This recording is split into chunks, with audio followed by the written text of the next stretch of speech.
Hey everyone, how's it going? Sitting there just hanging out in the garage coming at you guys with another video, and in this one we're going to be working on the OBS again. Now, one thing that has kind of always bugged me about this truck ever since we got it running and driving last year is just kind of the way it sits. If you look at it, you can see it's got kind of a squatted front end to it, and I just don't really like the looks of that. So we're going to be working on addressing that in this video and maybe getting it leveled out. And how we're going to be going about doing that, I'll show you here in a moment, but I'll give you a clue. We are not lowering the back, okay? So let's go ahead and start working on this thing. Alright, so as you guys can see, this truck has got a pretty substantial rake going on in the front here. Granted, it was a V6 truck and we put a V8 into it, so that added a little more weight to the front off the get-go. And plus, the springs on the truck are probably, I don't know, 20 some years old, so they've definitely sagged out a little bit. And you know, the truck rides and it runs great, but I just don't like the way it looks while it's all squatted out in the front. It has like an old school muscle car look to it, which, you know, that stance looks cool on an old school muscle car, but not so much on this truck. So I'm gonna go ahead and try to get this thing up in the air. And the reason I'm trying to get it up in the air versus slamming it to the ground or bagging it is because when I did the initial engine swap in it, I did not know that the oil pan hung about 2.5 inches beneath the suspension cross member. So not knowing that, I just installed the engine and then realized that, whoa, that oil pan hangs pretty low beneath the cross member. So if anything, I definitely don't want to bag this truck because of that alone. Plus another reason is I've pretty much had lowered and, you know, bagged, you know, trucks and stuff for the past 25 years. And let me tell you, I live in Michigan, and in those past 25 years, our roads have definitely not gotten any better. So it's another reason I'm raising this one up versus slamming it to the ground. So yeah, so we're gonna go ahead and work on getting the front end raised up a little bit. But first, I wanted to take a couple of measurements just to kind of, you know, gauge where we started and where we end up. So let's go ahead and take some measurements. So we're right at about 32 inches on the driver's side. Let's hop over here to the passenger side and see where we're at.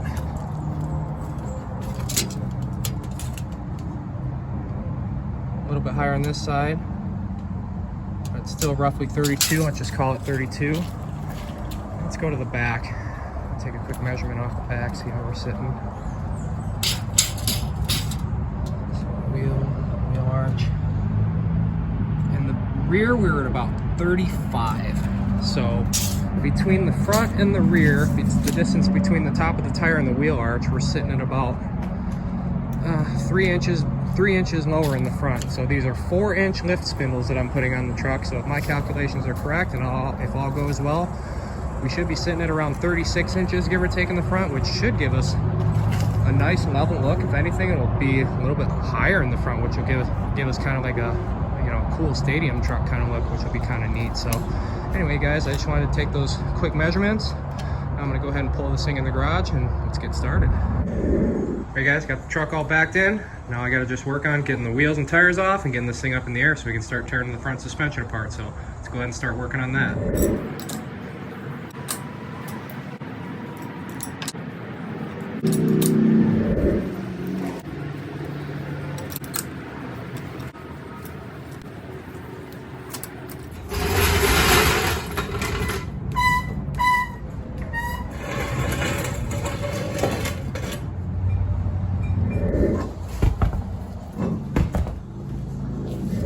Alright guys, so now that we got the wheels and tires off, you can kind of see what we're going up against. Basically, to swap the spindle out, we're not going to have to redo a whole lot.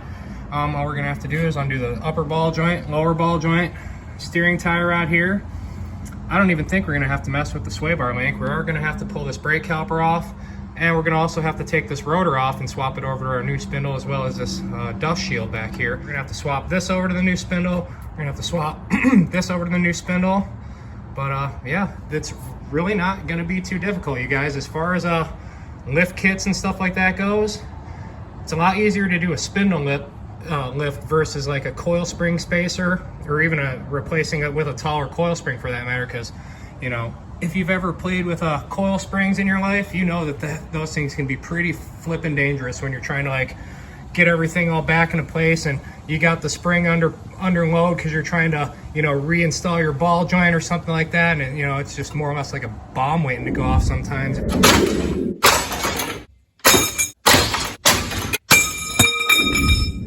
I digress a little bit, but anyway, pretty much make way for the new spindles. I just wanted to give you guys an update and show you where we're at. All right, so starting off, we're going to pop this tie rod out.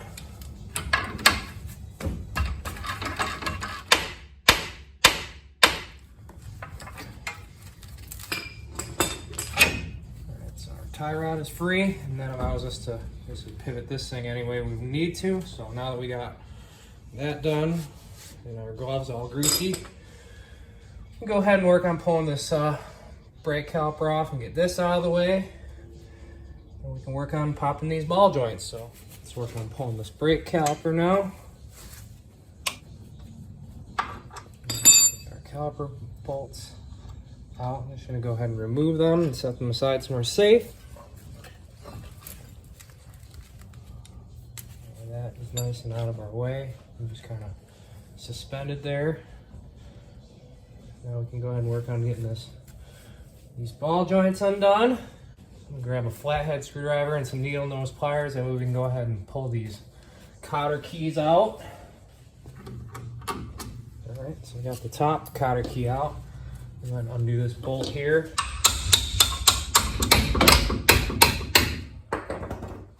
There it is. So we're going to get this bottom cotter key undone. Beautiful. Oh, all right. That one popped pretty easy. Now that we got our ball joint nuts loose, you got to go ahead and try to separate them. All right, so upper one popped. The upper one is free now. We just got to worry about this bottom one.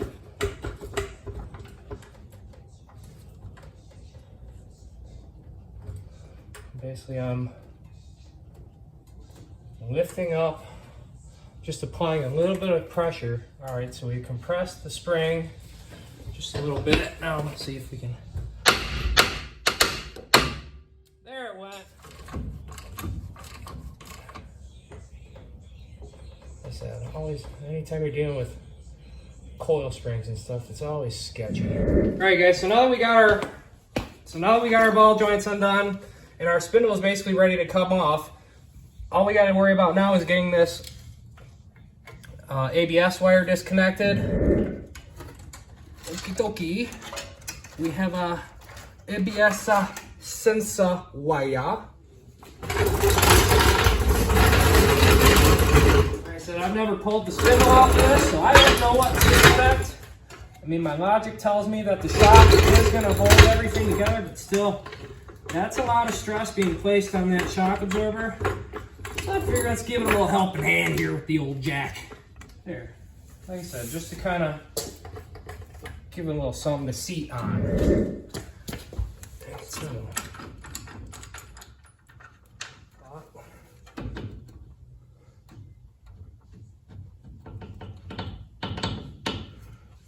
that baby is. Man, your upper control arm bushings are pretty wampoed, it seems like, huh, buddy? Well, we've got the lower one off. We should be able to just lift and separate. Throw the old glovers on for this. I should have been wearing gloves this whole time, but I always take them off and forget to put them back on. It's amazing how I don't have any kids.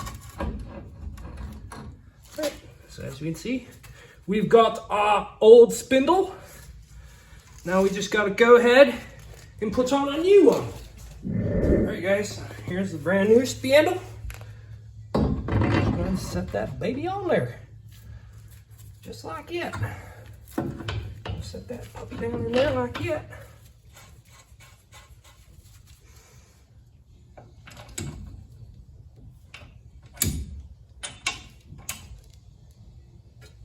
Alright, so we got the lower one. Let's go ahead and do this upper one here.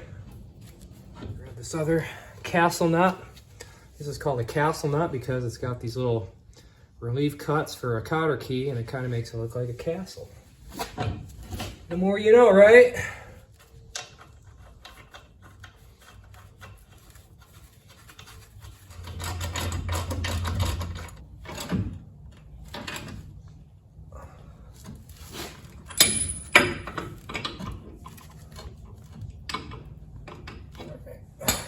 right, we got it pretty much in there. I'm gonna go ahead and get this jack out of here. Make sure everything steers and moves freely.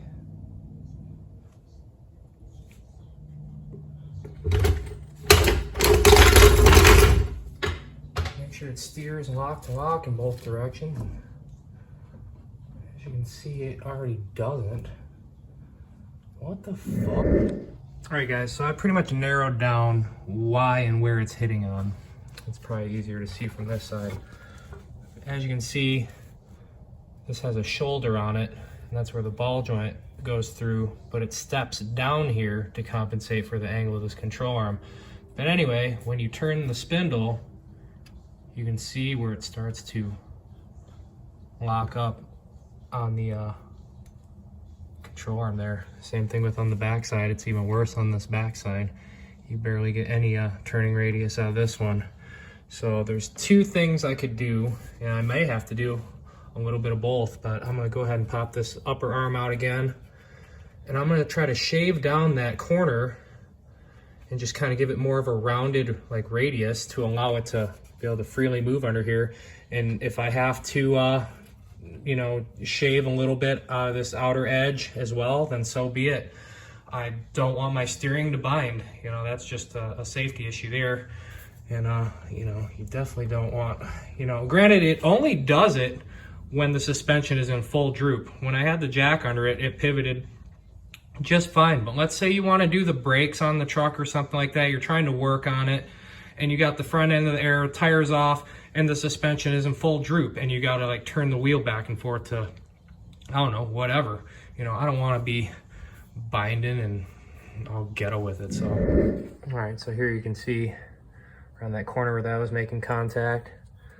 Same with that, I was making contact there, and you can see where it was kind of making contact here. So like I said, I'm gonna go ahead and try to just kind of round this out a little more, try to buy a little more room in that sense.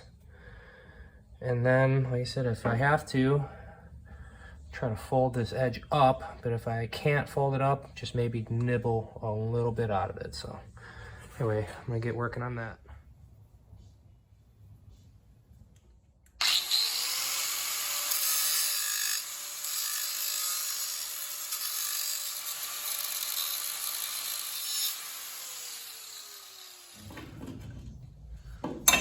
You guys see what I'm doing there?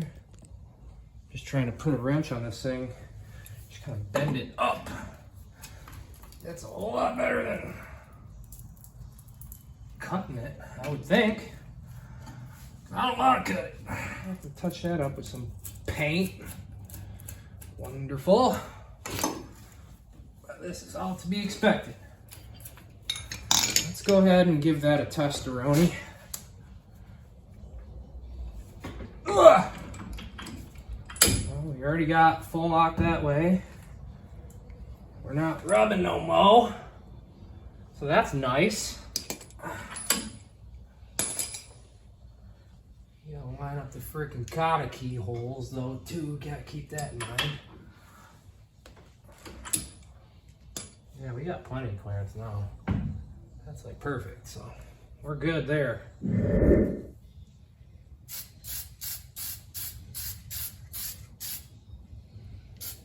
Here, like it never happened. All right, guys, I'm back. I had to run up to the store and get a couple of cotter keys. Because once you know, the one was mangled. And these are definitely something you don't want to skimp out on, if you get what I'm saying.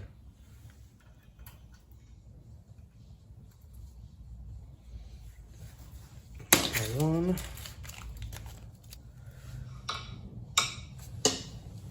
All right. Cotter keys in, ball joint locked down. Now let's go ahead and worry about this backing plate. Okay guys, I'm gonna go ahead and start trying to pull this rotor and all this stuff off this old spindle. So we gotta transfer this over to the new spindle. So let's get cracking on that. Another cotter key. Got that one. I'm gonna grab some like newspaper to sell this greasy shine. Let's put this here. here. You should just be able to just lift this puppy right off, just like that. Set this guy down.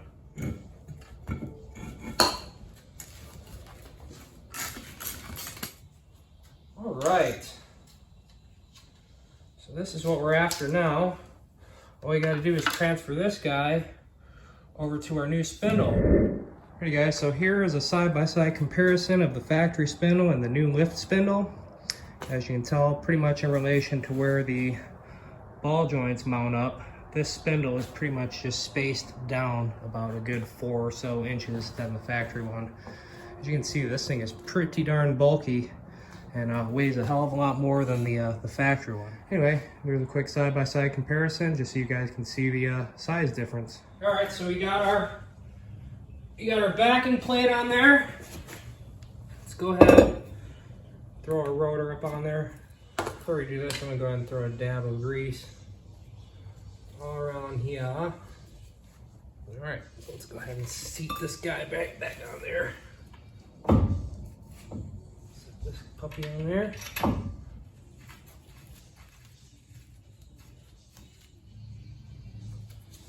Put our cotter key back in. And always put your dust cap back on. Let's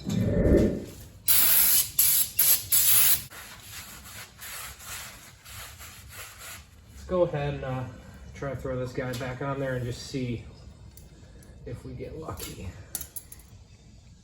All right, so I got the brake caliper on, even though it's not officially bolted on, but it's sitting where it needs to go. And basically what I did was I kind of pried this collar that was holding this flex line open a little bit.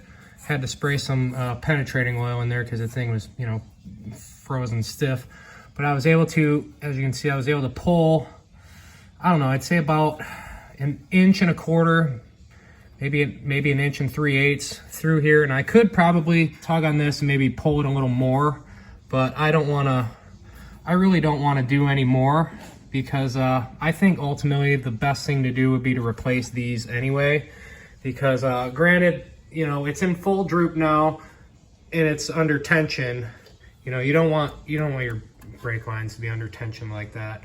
But it will work once we get it on the ground and the suspension is no longer in full droop. But like I said, I just, you know, you don't want that much extra tension on your brake lines. And I might be able to actually bend this and fold it out more and maybe relieve a little more stress off of it. But ultimately I think to do it right, like to where you would never have to worry about it, probably just get longer flex lines. But for now, like I said, I was able to open this collar and slip a little bit more line through, and that allowed us to get our caliper back on. So all right, so here's another issue I'm running into. You see how this flex line is supposed to hump up and over this knuckle here? Well, it is interfering and it is hitting this edge here, which is preventing me from seating the caliper all the way down the way it needs to go, so I can't get this top bolt in. So again, we're gonna have to make another modification. I'm gonna have to pull this caliper off right there. First, I'm gonna grab a marker and I'm gonna mark, you know, right there on the sides where it needs to be nibbled into. And I just gotta more or less just kind of take a, you know, grinder and make a little relief for this brake line in there so the caliper can seat on there the entire way. We're very close. Bottom one goes in and the top one is nearly there. But like I said, it ain't gonna, I don't think it's gonna go on without that little bit of modification. Plus you can see, you know, anytime you got sharp edge, metal on metal contact like that, it's definitely not something you want. So like I said, it'd be best to just modify that a little bit while we can prevent future problems. So I'm gonna do that real quick.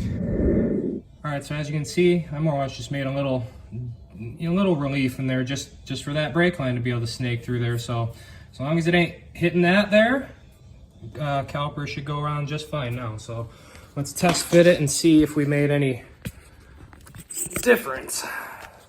All right, that's much better. We're nowhere near touching now, so this thing should float right up. Oh yeah, got bottom one in by hand. So yeah, we got it. We got it.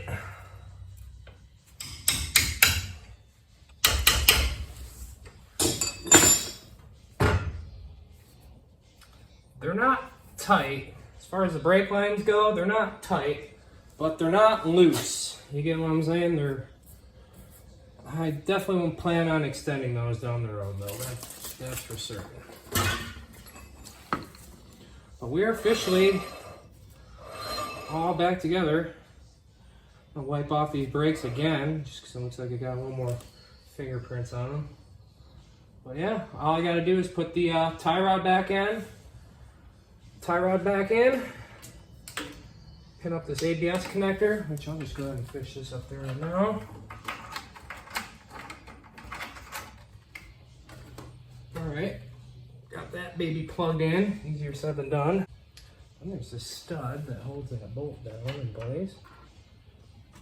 I'd say a good part of being a decent mechanic is being able to just blindly work with your hands and using your spider sense. Because there's a lot of situations where you just plain cannot see what you're trying to get to. So you gotta more or less just Ray Charles it and freaking use your hands. Let your hands tell your brain what's going on. Let your brain kind of paint you a visual, a visual. And throw this tie rod on there. I already know I'm gonna have to take this thing in to probably get an alignment. I might be able to get away with just doing a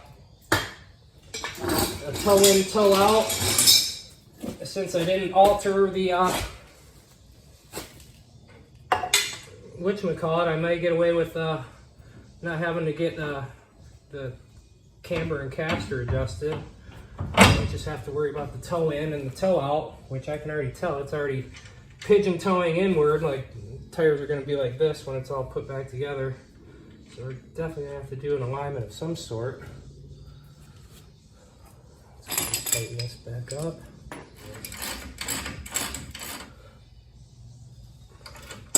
Alright, so you got that in. I'm going to go ahead and zip tie this ABS sensor to this brake line so it doesn't get snagged on anything. Alright, ABS sensor all zip tied up and all the way. Trim your zip ties.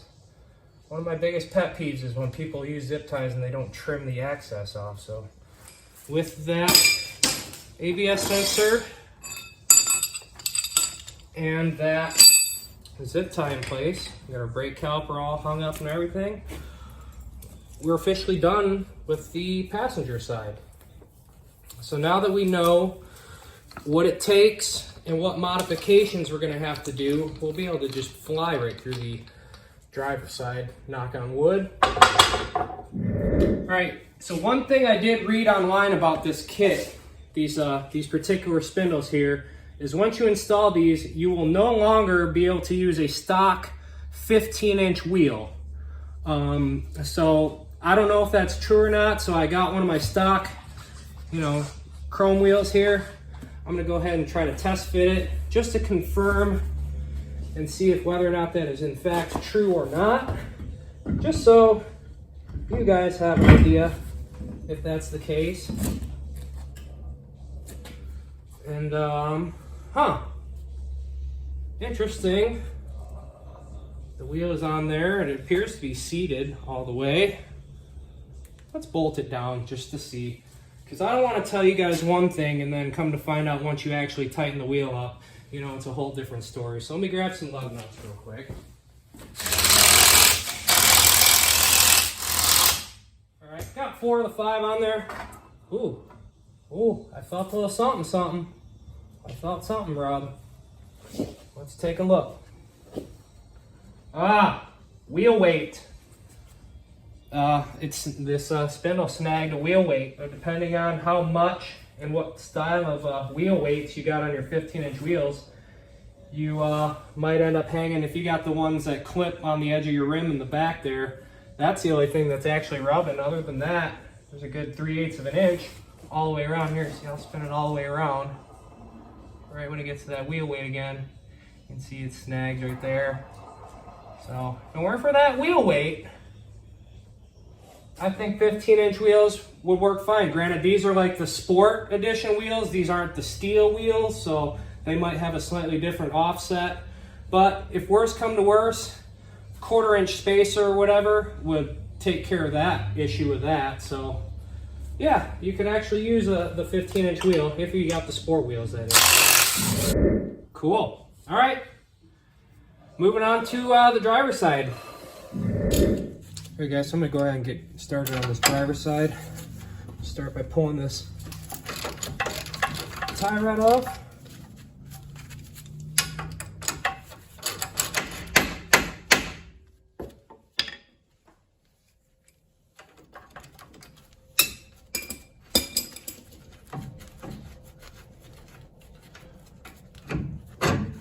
So we got our tie rod free. Just go ahead and swing that out of the way. Now that our tie rod's free, we can go ahead and pivot, get access to everything we need to get to.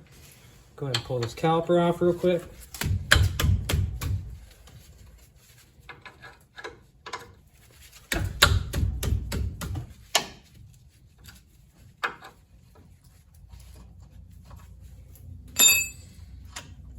Pull our caliper bolts out, set them aside.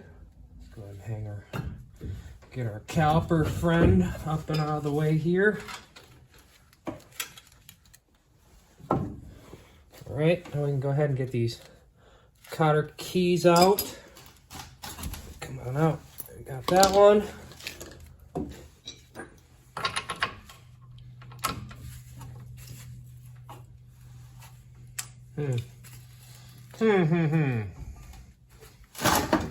Try to get it from this side. All right, there we go. Have to put some leg into it. Let's go ahead and undo this top cotter key. All right, say we got that one. All right, let's undo this upper one now.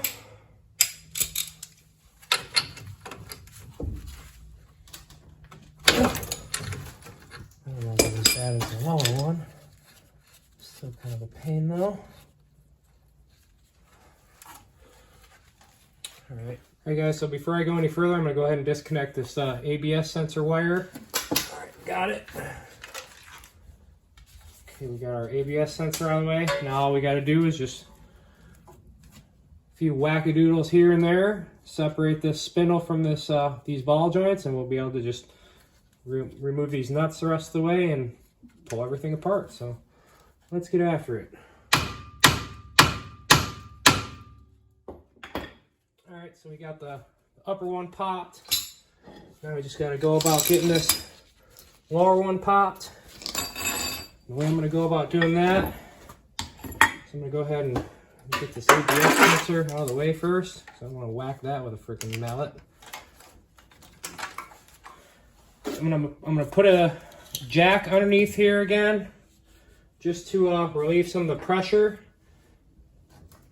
and add a little bit of pressure to this lower ball joint from the spring pushing downward on the lower control arm. So as I jack up on the rotor here, the lower control arm and the spring is going to be wanting to force down. So that'll give us the pressure needed to separate the lower ball joint.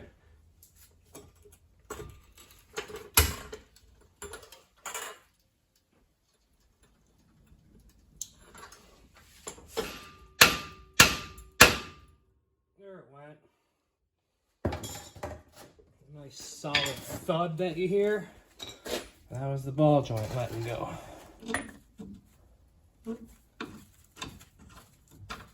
Casting that off. And set that one aside as well. Pop our ball joint out.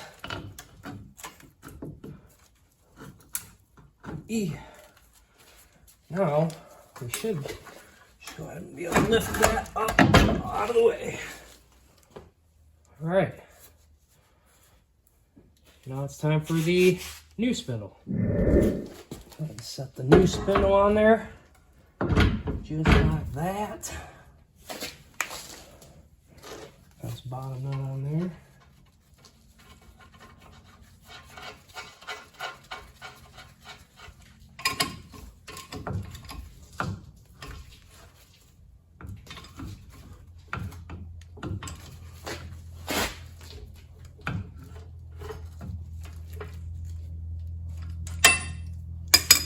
All right, so we got it pretty much snug. Now I'm gonna go ahead and make those modifications to this side now, just so we don't have any interference with our turning radius.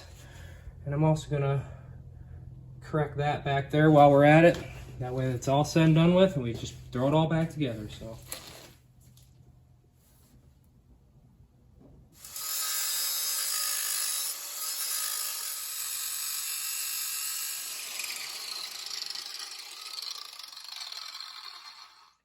All right, that should be good as far as our turning radius goes. I'm gonna go ahead and cut this relief for the brake line because we know we're gonna have to do that anyway. All right, so all I did was just pretty much notch a little bit of a relief in there, and that allows this part of the flex line to hump up and over this without any interference, because on the other side it was resting right on that edge there, and it was preventing me from bolting the caliper up 100%. So anyway, now that we made the necessary modifications, we can go ahead and piece this thing all back together.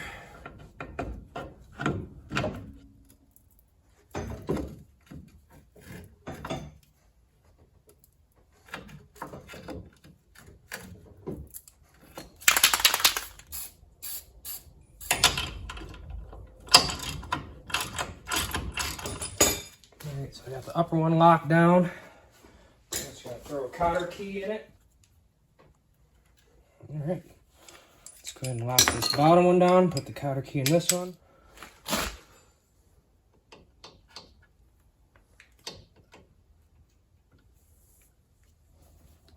And you can see it's got this collar here that's like kind of holding this flex line, and we just got to pull just a little bit through there.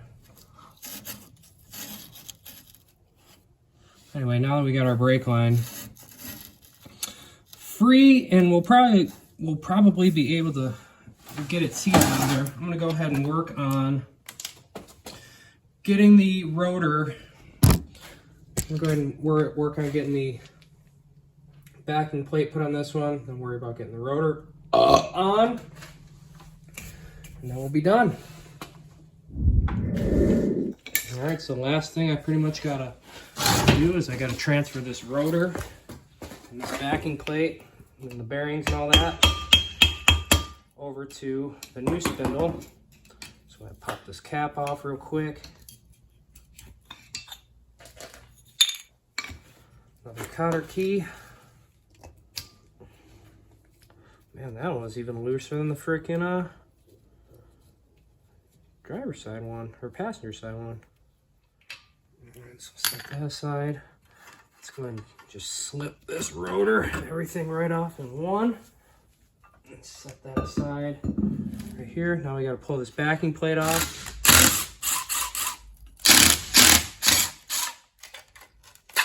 Yes.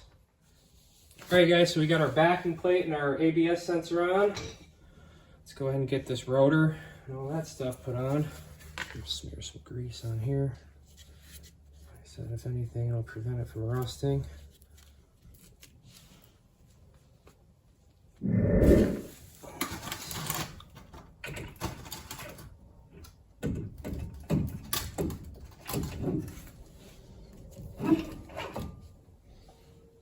got in there. You can see there's a little tang right there that you got to line up with that. Where's our castle nut? When it comes to preloading your wheel bearings, you don't want them tight, but you don't want them loose.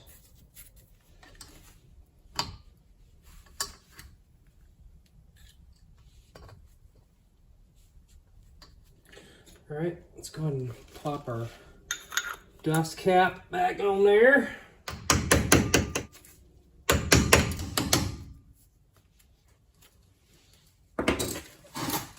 Alrighty, got the dust cap back on. Now, we just gotta worry about getting this brake caliper on there. Alright, so we're almost done. We got the brake caliper on, got the brake line, everything situated for now.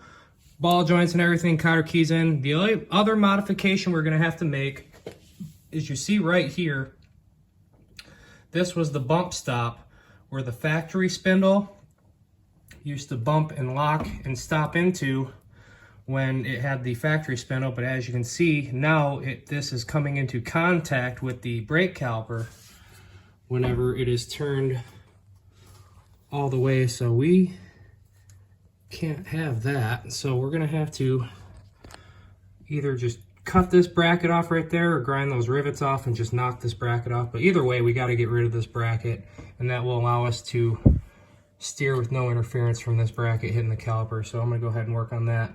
Another small thing that I just happened to overlook, you know, as you're doing this, you got to kind of pay attention and make sure everything moves and articulates the way it should. Otherwise, you end up running into stuff like this. So I'm gonna go ahead and bust out the grinder and try to cut that thing off. So I'll be back. All right, guys, so I went ahead and hit those rivets up with my grinder, cut the heads of those rivets off, and just gave that bracket a couple whacks with a mallet. And now we have full turn radius. So yeah, don't forget that little bracket in the back there.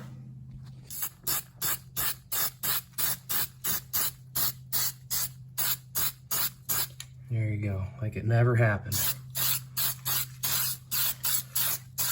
Beautiful. All right, so I'm gonna undo this tie rod again.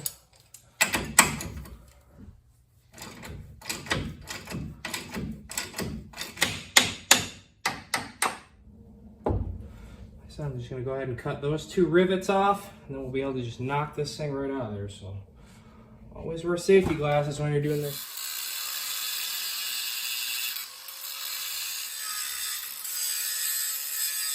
All right, now we got that bracket off.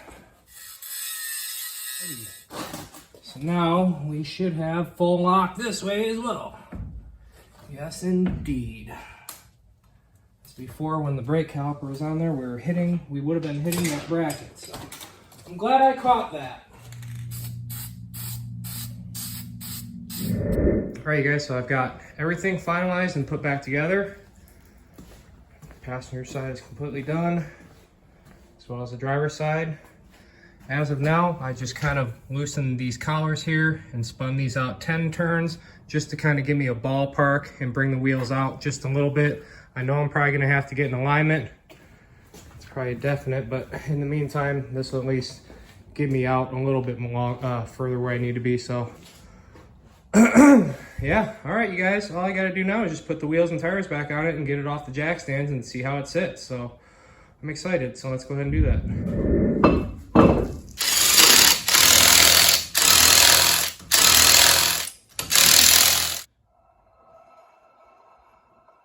Spin, make sure everything's all good. Everything feels solid.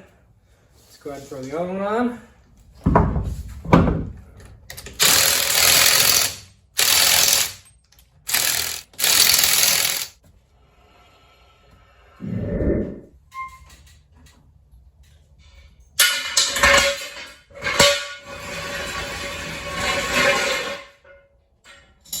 All right, here it goes.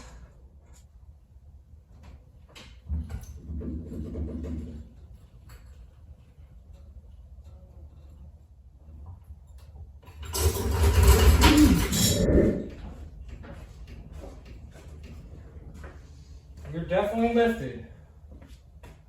Oh yeah, it even kicked the front tires out a little bit. Alright guys, so I got everything finalized, put it all back together, got the truck on the ground, got the lug nuts all torqued and tightened down.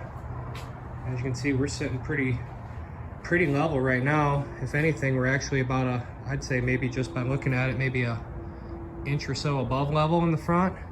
And it looks pretty sweet.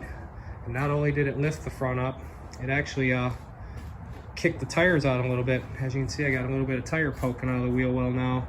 Same thing with over here on the driver's side. Almost looks like a factory 4x4 now with the way the tires are kicked out a little bit. So that's pretty badass. A little extra bonus, a little extra added track width to it. No complaints about that, so that's cool. yeah, definitely looks a lot better with it all raised up versus it freaking hammered out in the front. Yeah, you can see it definitely sits level now. We're not gonna really have to worry about that oil pan anymore either, so I'm glad we did this, you guys. Like I said, I've always had bagged and lowered trucks, and just wanted to switch it up and do something different. Because like I said, one thing I like to do with this truck is I like to, you know, gas it up, take it to some dirt roads, and freaking get sideways and drive it like Dukes of Hazzard. So yeah, you know, it's just something different. So anyway, I'd love to take it for a test drive to see how it drives, but it's about midnight right now, so I don't want to be out too late in case something breaks or whatever. I'm confident nothing's gonna break, but you get what I'm saying. It's just too late to take it out for a test drive. So I'm gonna wait for tomorrow, and then I'll take it for a drive and see how it does. All right, guys, here it is the next day. Let's go ahead and pull this thing out and see what it looks like.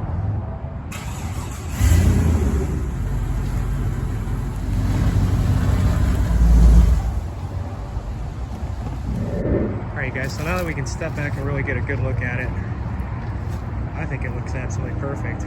The fact that it's sitting about 1.5 inches higher in the front than the rear is exactly what I wanted. Just because I wanted it to have almost like a little bit of a pre-runner stance to it. And it almost kind of has that, especially since it kicked the tires out, the wheels and tires out just that every little bit. That looks absolutely perfect. Yeah, I was almost worried that the tires were gonna look too small. No, that thing looks great, dude. I haven't taken it for an official drive yet, so I'm gonna do that in a moment. But I just wanted to see what it looked like outside the garage. Looks really nice. Oh yeah.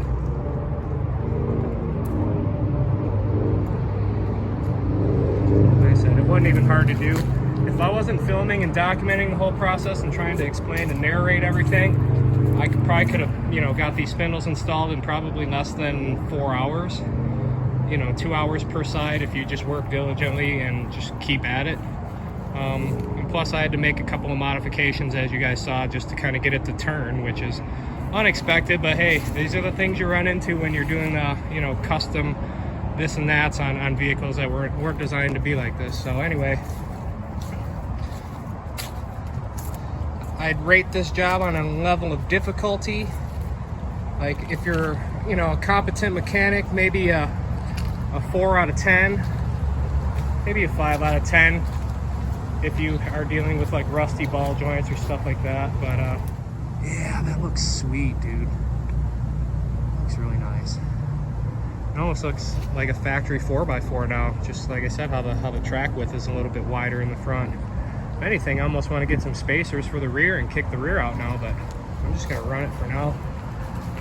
And the whole reason I did this to begin with is because of that oil pan right there. And as you can see, we got plenty of clearance now. You know, it's still in a vulnerable spot if I really beach the thing on something, but you know, as far as just whipping around dirt roads and stuff like that, I don't think I got anything to worry about there. Yeah, man, that turned out really nice. Anyway, guys, I'm gonna take this thing for a drive and see how it goes. All right, you guys, so we're on the initial test drive. Just kind of cruising through the subdivision, just taking things slow at first, making sure everything's good with it. And I gotta say, so far so good. It rides excellent. Ride quality is really nice, actually. I wasn't sure, you know, I wouldn't expect it to ride any differently, but you never know. Once you start playing with suspension, lifting, lowering stuff, you know, it's always gonna make it handle differently in some way, shape, or form. But so far, you know, just cruising around the sub, going over bumps and stuff like that, I can't even really notice any kind of difference in handling versus stock. So yeah, see, that was a nice bump right there, so didn't even barely feel it. So happy so far. Because back in the I don't know, about a month or so ago, I had installed coil spring spacers to try to get the front end of this truck up, and boy, let me tell you, that rode absolutely terrible. I didn't even have those spring spacers in for 24 hours before I was pulling them right back out. I think spindles are the key. Alright guys, so we're just cruising on the road at about, I don't know, 55, 60. And this thing's riding awesome. just fine. It's really no different than stock. If anything, it rides better than it used to ride stock because it's not all super slammed out in the front. Yeah, even my makeshift alignment ain't too bad. It just pulls a little bit to the left, but I can address that. Take it to a shop and just have an alignment done. So anyway, just wanted to check in, let you guys know how it's riding. This thing's riding catty right now, actually. So just got my bike loaded up in the back there. I'm just gonna go play at the local dirt jump spot and have a little bit of fun on this beautiful day. I'll check back in later.